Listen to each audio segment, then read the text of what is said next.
तो बेटा बायोटेक्नोलॉजी में कल हमने परसों वाला ही रिवाइज किया था।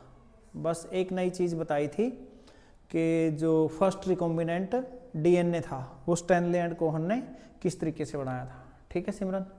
तो अब हम बात करेंगे tools of biotechnology for recombinant DNA. तो आज हम बात करेंगे टूल्स की, tools of DNA recombinant DNA combinant DNA technology. भाई हमारे पास क्या क्या चीजें होनी चाहिए, क्या क्या टूल्स अस्त्र शस्त्र हमारे पास होने चाहिए रिकॉम्बिनेंट डीएनए टेक्नोलॉजी जब हम करते हैं। तो पहली चीज जो हमारे पास होनी चाहिए बेटा वो होते हैं एंजाइम्स। क्या होते हैं? Enzymes, DNA manipulating enzymes, DNA manipulating enzymes. ये एंजाइम्स हमारा जो फर्स्ट एंजाइम है वो है रेस्ट्रिक्शन एंडोन्यूक्लिएज, रेस्ट्रिक्शन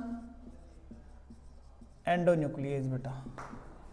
अब रेस्ट्रिक्शन एंडोन्यूक्लिएज को हम दूसरा नाम कल पता है ना क्या दिया था? Molecular scissor, molecular scissors. Okay. इसके बाद हमारे पास ये ए पार्ट हो गया, बी होना चाहिए पॉलीमरेज एंजाइम, पॉलीमरेज एंजाइम्स। ये मल्टीप्लाई करेगा, कॉपीज की मल्टीप्लिकेशन करेगा। तीसरा होता है बेटा हमारे पास लाइगेज एंजाइम, लाइगेज एंजाइम। ये क्या करता है? ग्लूइंग का काम करता है, ठीक है ना, जोड़ने का काम करता है, डीएनए लाइगेज जो होता है। ठीक है। अब दूसरी चीज हमें क्या चाहिए? दूसरी चीज बेटा हमें चाहिए, जैसे ये हमारा पहला है ना एंजाइम्स हैं आपके पहले, ठीक है, ये एंजाइम्स थे हमारे। तो दूसरा हमें क्या चाहिए बेटा? वेक्टर्स। क्या चाहिए? वेक्टर्स चाहिए। वेक्टर्स क्या काम करते हैं? वेक्टर्स आपके जीन ऑफ इंटरेस्ट को होस्ट तक लेके जाते हैं, ठीक है ना। जो आपके पास GOI है, जीन ऑफ इंटरेस्ट है, gene of interest carried by vectors to host cells. Okay. इसके बाद हमारे पास होता है competent host, competent host, competent host. अब ये कॉम्पिटेंट होस्ट क्या है कि जिस होस्ट में हमें क्या करना है? अपना जीन ऑफ इंटरेस्ट भेजना है, ठीक है। ये आपका होस्ट सेल है। तो कॉम्पिटेंट का मतलब जिसके अंदर हमें मल्टीप्लिकेशन करवानी है। तो tools of recombinant DNA technology में हमारे पास तीन चीजें होनी चाहिए बेटा। पहला एंजाइम्स होने चाहिए। एंजाइम्स कौन से एंजाइम? डीएनए मैनिपुलेटिंग एंजाइम में रेस्ट्रिक्शन एंडोन्यूक्लिएज, पॉलीमरेज और लाइगेज एंजाइम। फिर वेक्टर होना चाहिए जिसके अंदर जीन ऑफ इंटरेस्ट डालते हैं और आगे भेजते हैं। आपने पढ़ा है पिछले टॉपिक में, मैंने बताया था प्लाज्मिड्स क्या है? वेक्टर्स हैं। प्लाज्मिड्स क्या हैं? वेक्टर्स हैं। बैक्टीरियोफेज भी वेक्टर के तौर पे यूज किया जा सकता है क्योंकि वहां क्या होता है? मल्टीप्लिकेशन होती है, रेप्लिकेशन ऑफ डीएनए होती है। तो यहाँ कॉम्पिटेंट होस्ट जिस सेल के अंदर हमें चीजें भेजनी है। तो अब हम पहले क्या करते हैं? रेस्ट्रिक्शन एंडोन्यूक्लिएज के बारे में बात करते हैं, ठीक है।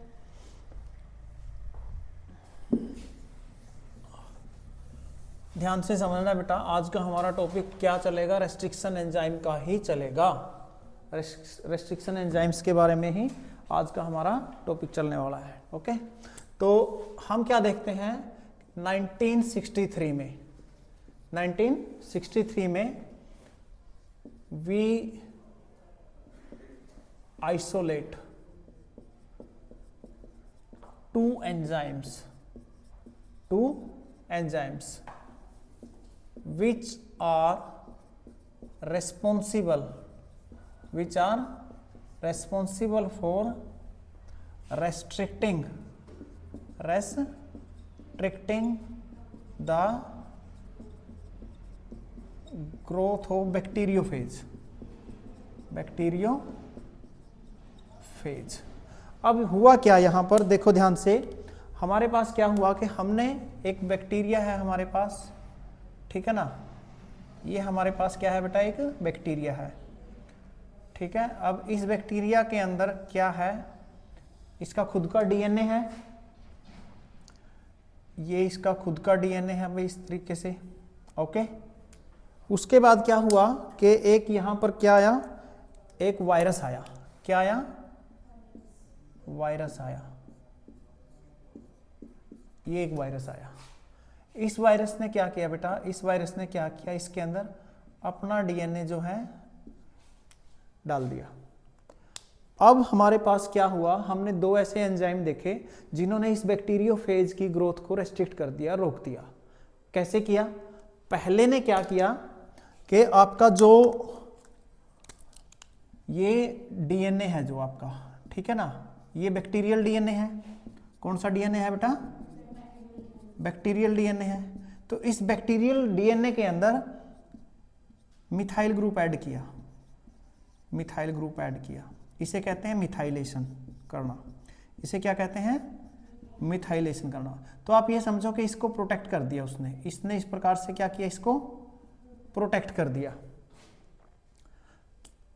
अब दूसरे ने क्या किया, दूसरे ने क्या किया, जो बैक्टीरियोफेज था उसका जो डीएनए है, उसका जो डीएनए है इस प्रकार से छोटे छोटे टुकड़ों में उसने कट कर दिया,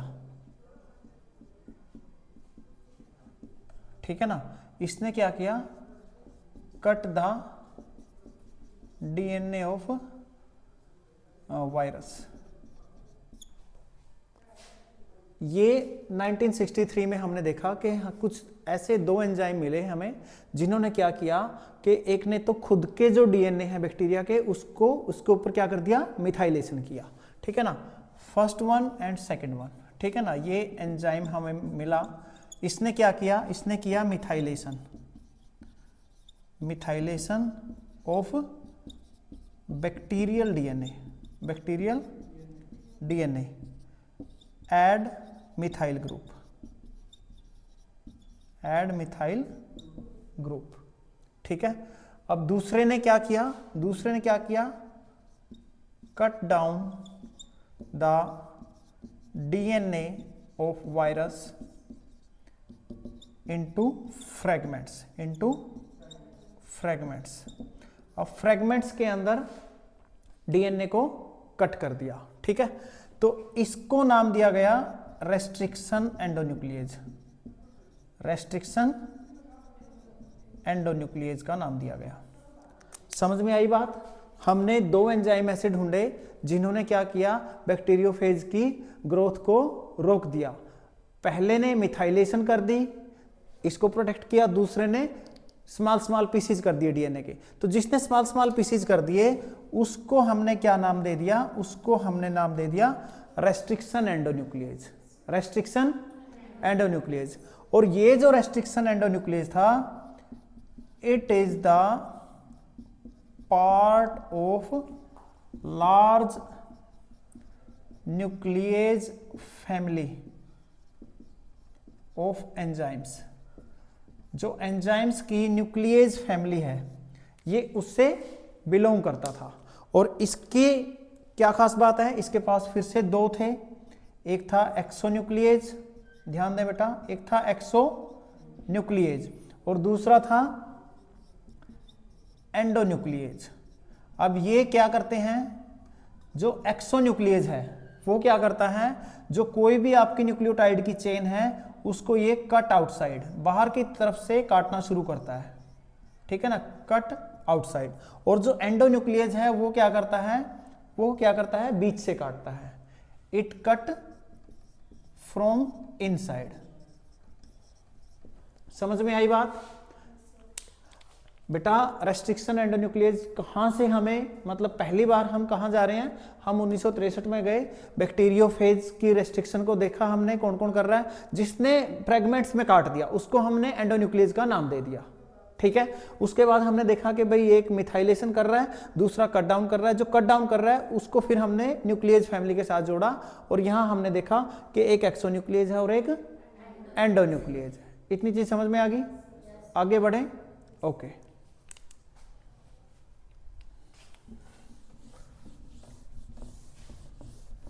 अब जो एंडोन्यूक्लियेज है, ठीक है ना, इसको फिर से दो साइंटिस्टों ने पकड़ा। जो आपका एंडोन्यूक्लियेज है, ठीक है, जो आपका रेस्ट्रिक्शन एंडोन्यूक्लियेज है, इसको एक तो आर्बर ने पकड़ा और एक हैमिल्टन ने बेटा। इसने इसको नाम दिया टाइप 1 और इसको बोला गया टाइप 2। अब हम ये देख रहे हैं कि हमारे काम का कौन सा इनमें से, ठीक है ना, एंडोन्यूक्लियस तो ठीक है, अब हम देख रहे हैं हमारे काम का कौन सा है। तो आर्बर ने जिसके बारे में बताया टाइप 1, ये क्या करता है, रिकॉग्निशन साइट को पकड़ता है। रिकॉग्निशन साइट यानी कि कहां से कट करना है, रिकॉग्निशन साइट। उसके बाद क्या करता है, ये मिथाइलेशन भी करता है। उसके बाद इसको एटीपी की जरूरत भी पड़ती है और इसमें मैग्नीशियम आयन की भी जरूरत पड़ती है। जबकि जो हैमिल्टन ने पकड़ा वो क्या करता है, रिकॉग्निशन भी करता है और कट एट स्पेसिफिक साइट पे कट करता है। No need of ATP, need magnesium, और साथ में हेयर मिथाइलेशन इज एब्सेंट। तो अब जो हैमिल्टन ने लिया, जिसके बारे में बताया, हमने क्या किया, बायोटेक्नोलॉजी में इसी का यूज किया, ठीक है ना, ये पेपर में आ सकता है। We use type 2 restriction endonuclease in biotechnology. तो बायोटेक्नोलॉजी में हैमिल्टन ने जो बताया हमने उसी का इस्तेमाल किया, आर्बर वाले का इस्तेमाल हमने बायोटेक्नोलॉजी में नहीं किया। अभी तक चीजें समझ में आ रही हैं, सीक्वेंस है, ओके। तो अब हम आगे बढ़ते हैं। अब हम बात करते हैं जो फर्स्ट जो आपका रेस्ट्रिक्शन एंडोन्यूक्लियेज हमने आर्टिफिशियली तैयार किया, उसके बारे में बात करते हैं, okay.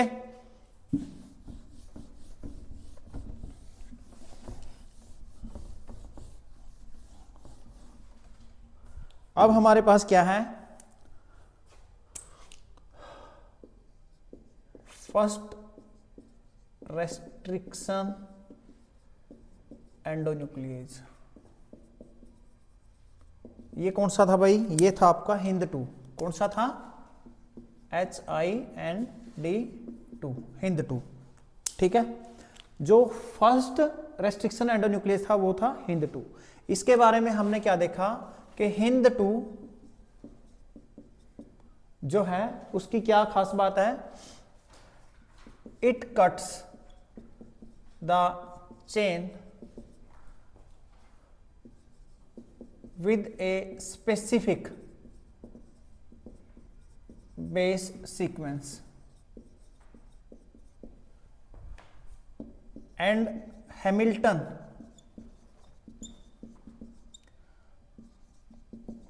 find out this specification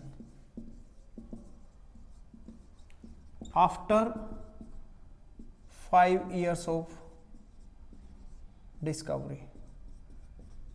Hamilton ने 5 साल बाद बताया कि जो HIND2 है वो एक ऐसा नहीं है कि आप उसको कहीं से भी बोलो वो काट देगा, उसको एक स्पेशल सीक्वेंस चाहिए, ठीक है ना।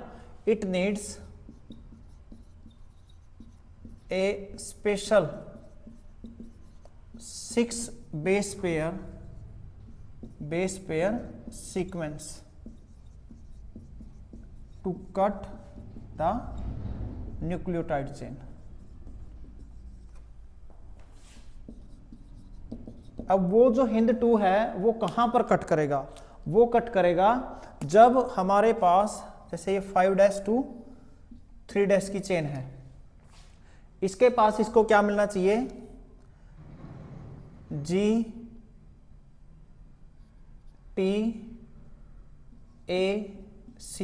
एक यहां कोई पायरीमिडीन है, पायरीमिडीन, और ये एक यहां क्या है, प्यूरिन है। अब ठीक इसी प्रकार से यहां पर क्या है, 3' to 5', यहां C, यहां A, और यहां आपका प्यूरिन है और यहाँ आपका क्या है, पायरिमिडीन है, और ये ए की जगह टी और सी की जगह जी। ठीक है ना।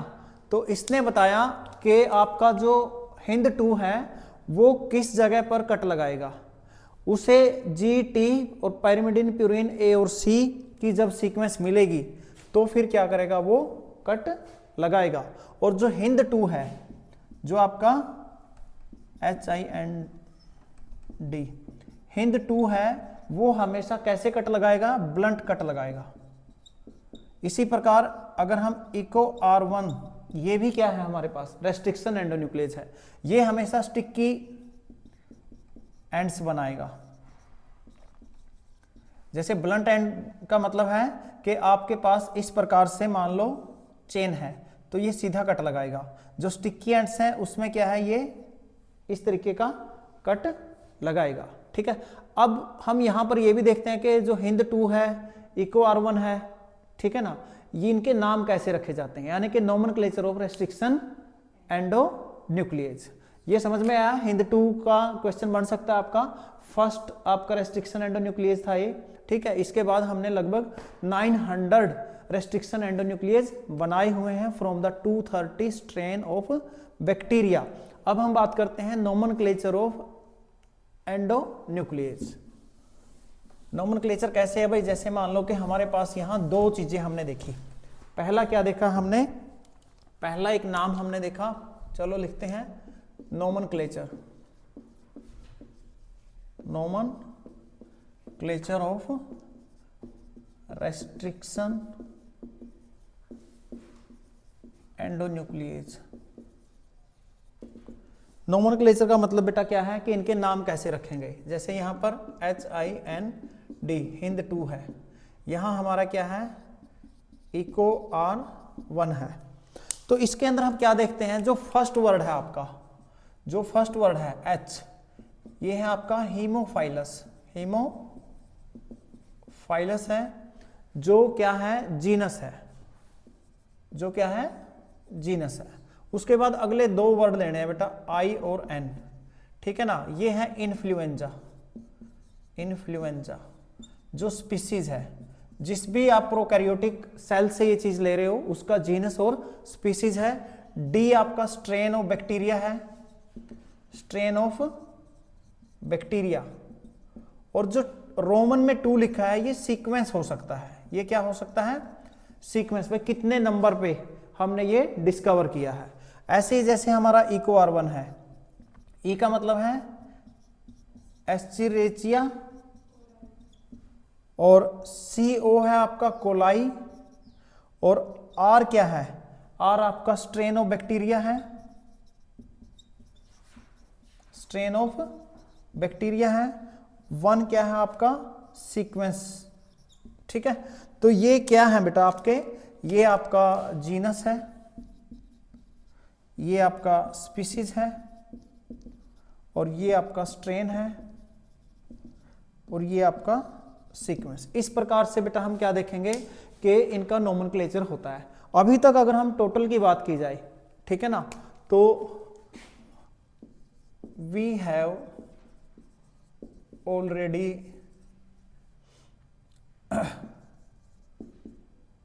Made above 900 endonuclease. ठीक है ना, restriction endonuclease from 230 strain of bacteria. ये याद रखना है बेटा, आ सकता है कहीं ना कहीं। अप्रोक्सीमेट हम 900 से ज़्यादा और 230 स्ट्रेन के बैक्टीरिया से एंडोन्यूक्लियस बना चुके हैं। अब हमारा जो एंडोन्यूक्लियस का है लास्ट पॉइंट है, वो है action, action of endonuclease, action of endonuclease कि ये काम कैसे करता है।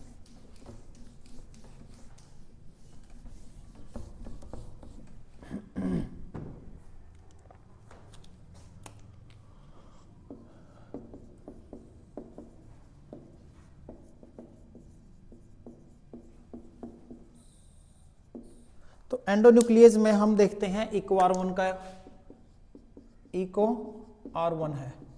ठीक है, ये रेस्ट्रिक्शन एंजाइम है आपका। ये कैसे काम करेगा, इसको क्या चाहिए, it also need a specific base sequence for action. इसको एक्शन के लिए एक स्पेसिफिक बेस सीक्वेंस चाहिए, ठीक है ना। बेस सीक्वेंस किसकी है, न्यूक्लियोटाइड की। And it always cuts between G and A, guanine और एडेनिन इसके बीच में ही ये कट लगाता है, नहीं तो ये कट नहीं लगाएगा। जैसे मान लो कि हमारे पास क्या है, हमारे पास एक सीक्वेंस है इस प्रकार से, GAATTC।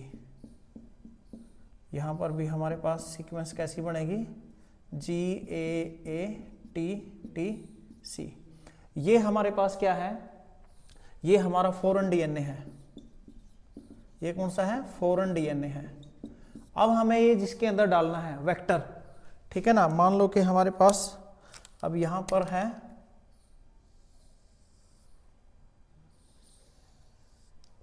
ठीक है GAATTC,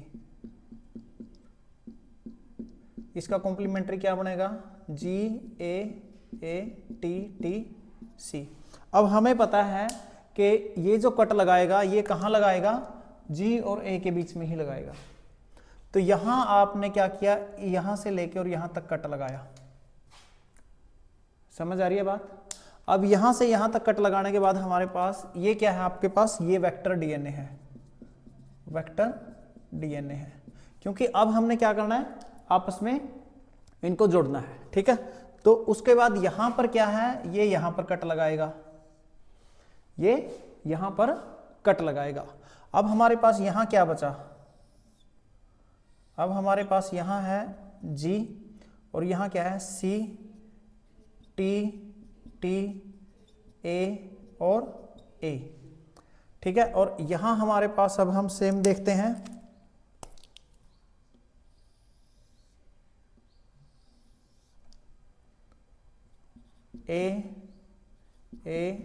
AATTC और यहां क्या है G।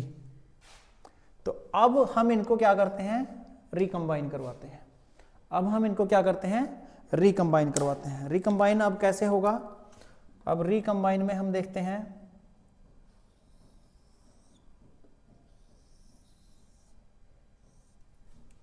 सही सा नहीं बना, दोबारा बनाते हैं, है ना, खराब सा बन गया।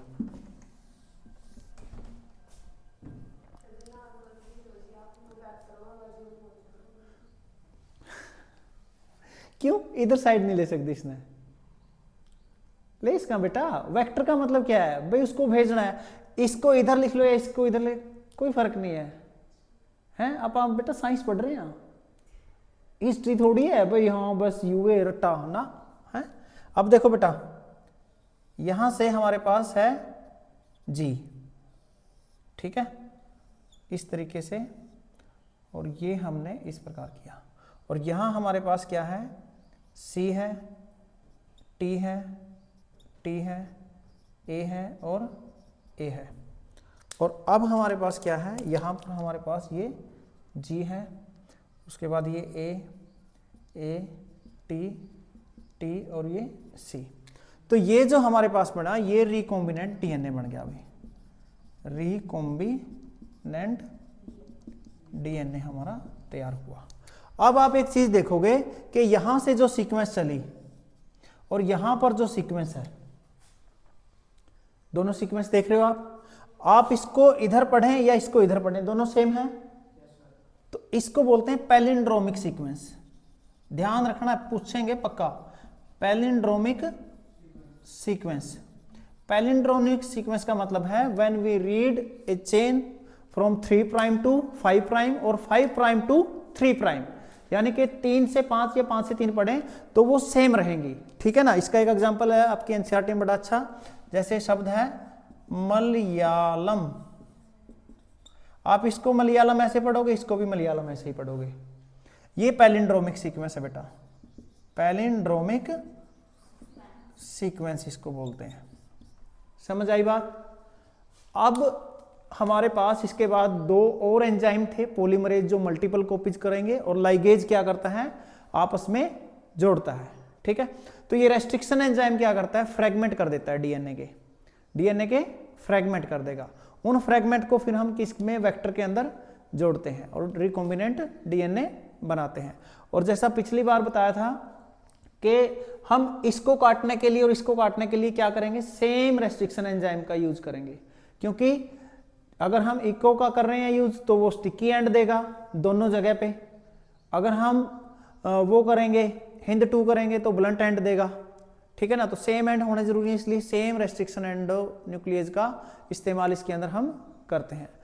कल हम बात करेंगे वेक्टर्स की। कल का जो लेक्चर है वो पूरे चैप्टर का सब कुछ है, तो कल कोई छुट्टी ना मारे। ठीक है, हाँ भाई, जिस